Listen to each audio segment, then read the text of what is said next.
Diabetes is one of the fastest growing diseases in North America, Mexico, the U.S., and Canada. There is a body of evidence that supports this growth relative to the rising incidence of obesity in the North American populations. There have been a number of campaigns on a national level that combine both internal medicine, general practice, diabetologist, endocrinologist, and eye care clinicians, and we participate in all of the local versions of that.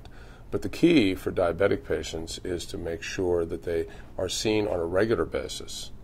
And even if they're symptomless, the regular basis should be at least once a year. And the reason for that is that in many instances, when the blood sugars are not well controlled or the disease is very advanced and the blood sugars are moderately controlled, the retina begins to become involved in that the vessels in the retina, the very small, fragile vessels, begin to leak.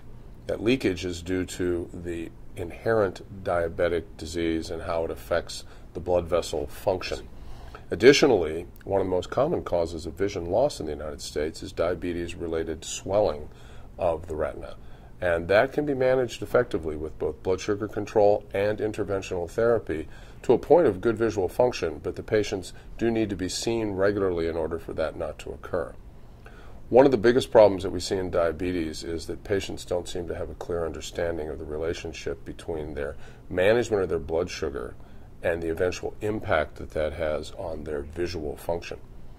If patients are poorly controlled with blood sugar, it's almost inevitable that retinal damage will occur, and it's really of some concern whether that damage can be reversed if it's present long enough.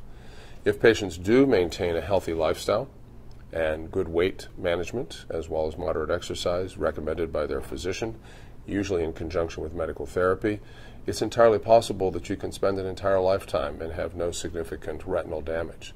So part of our role as clinicians, my role when I work with my patients, is to, number one, reinforce the recommendations of their clinicians, but also to help them visualize what that lack of control of their diabetic state can do to them.